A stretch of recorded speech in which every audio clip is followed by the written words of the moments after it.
ഞാൻ എന്റെ പ്രേക്ഷകരോട് ഇതുവരെ പറഞ്ഞില്ല ആരാ ഇവിടെ വരുന്നെന്നുള്ളത്. ഇപ്പൊ എല്ലാവർക്കും ആ സസ്പെൻസ് മാറിയില്ലേ.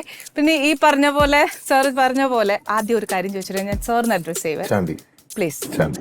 പക്ഷെ എന്നാലും ഒരു MLA കറിയൊക്കെ പേരൊക്കെ വിളിച്ച മതിയോ?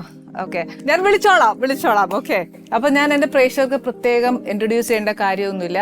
എല്ലാവർക്കും എന്താ പറയാ, നമ്മുടെ വീടിന്റെ ഒരു അംഗമായി മാറിയിരിക്കുന്നതാണ് സാറ്. അതുകൊണ്ട് എന്റെ പ്രേക്ഷകർക്ക് ഒരു ഇൻട്രൊഡക്ഷനോ അല്ലെങ്കിൽ ഇന്നതാണെന്നോ പറഞ്ഞു കൊടുക്കേണ്ട കാര്യമില്ല. മാത്രമല്ല, അപ്പൻ എന്ന് പറയുന്ന ഒരു വലിയ നെടും തൂണ് നമ്മുടെ മുന്നിൽ നിൽക്കുമ്പോൾ അതിന്റെ എത്രയാലും എന്താ പറയാ, അപ്പനൊരു ബലം തന്നെയായിരുന്നു നമ്മുടെ നാട്ടുകാർക്കും. അപ്പന്റെ ആ ഒരു വിയോഗത്തിൽ നമ്മൾ കണ്ടതല്ലേ, ഒരു നാട് മുഴുവനും അപ്പന് വേണ്ടി അങ്ങ് എന്താ പറയാ, നമ്മുടെ വീട്ടിൽ ഒരാൾ പോയ പോലെ അപ്പനങ്ങ് പോയത്. അതിലൊരു വലിയ പ്രയാസം നമ്മുടെ നാടിന് തന്നെ ഉണ്ട്.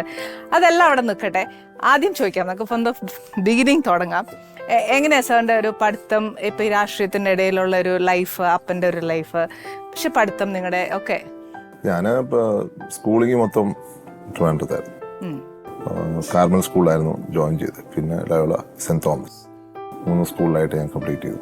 അത് കഴിഞ്ഞ് ഇവാനസിലെ ഒരു വർഷം ഉണ്ടായിരുന്നു. അപ്പം എനിക്ക് പക്ഷേ പേരൻസിന് നിർബന്ധം, എനിക്കും ആഗ്രഹമായിരുന്നു. എൻ്റെ പ്രിൻസിപ്പൾ എൻ്റെ 11th വെച്ച് പറഞ്ഞ് സെൻറ്റ് സ്റ്റീവൻസിൽ പോകണം. അപ്പം ഞാൻ സത്യം പറഞ്ഞാൽ അദ്ദേഹമാണ് എന്നെ ഇൻട്രൊഡ്യൂസ് ചെയ്തത് ഈ കോളേജിനോട്. അപ്പം അങ്ങനെ മനസ്സിൽ ആഗ്രഹം കിടന്നുകൊണ്ട് ഞാൻ 2004 സെൻറ്റ് സ്റ്റീവൻസിൽ പോയി. സെൻറ്റ് സ്റ്റീവൻസിൽ പോയി അവിടെ ബാച്ചിലേഴ്സ് കംപ്ലീറ്റ് ചെയ്തു. അത് കഴിഞ്ഞ് ലോ എടുത്തു. ലോ കഴിഞ്ഞ് മാസ്റ്റേഴ്സ് ഹിസ്റ്ററി എടുത്തു.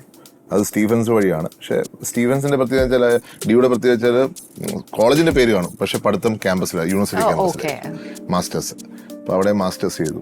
പിന്നെ 2 LLM പല സമയത്തായിട്ട് എടുത്തു. അതാണ്. ഞാനിപ്പം ശരിക്കും ഒരു തനി വീട്ടമ്മയായിട്ടാണ് ചോദിക്കുന്നത്. എനിക്ക് രാഷ്ട്രീയമൊന്നും വലിയ പിടുത്തമില്ല. എല്ലാ രാഷ്ട്രീയക്കാരുടെയും ഞാനൊരു ഇത് കാണുന്നില്ല, എല്ലാവരും മിക്കൊരു അഡ്വക്കേറ്റാ.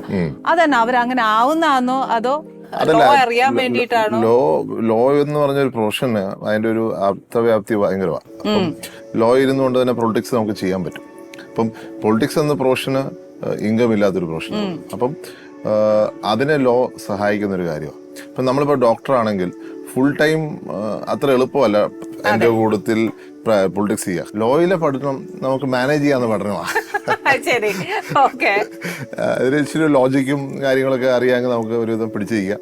അതിന് ഡോക്ടർ പോലെ ഒന്നും പഠിക്കണ്ട, അത്രയും പഠിക്കണ്ട. അതാണ് എനിക്ക് പഠിക്കാൻ. എങ്ങനെയായിരുന്നു സത്യം പറഞ്ഞാൽ ലോയ്ക്ക് പോയതല്ല. ഞാൻ അരമണിക്കൂർ മാത്രമേ പഠിച്ചുള്ളൂ. എനിക്ക് അതിനകത്തൊരു 360 റാങ്ക് കിട്ടി, മെയിൻ സെന്ററും കിട്ടി.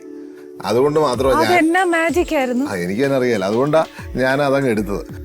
പക്ഷെ അതിന് JNU പോണെന്ന് നടന്നുമില്ല. അപ്പം ഇത് വന്നപ്പോഴത്തേക്ക് ഇതിലങ്ങ് കാരണം എനിക്കൊരു ആപ്റ്റിറ്റ്യൂഡ് ഉണ്ടെന്നുള്ളത് തോന്നൽ വന്നു.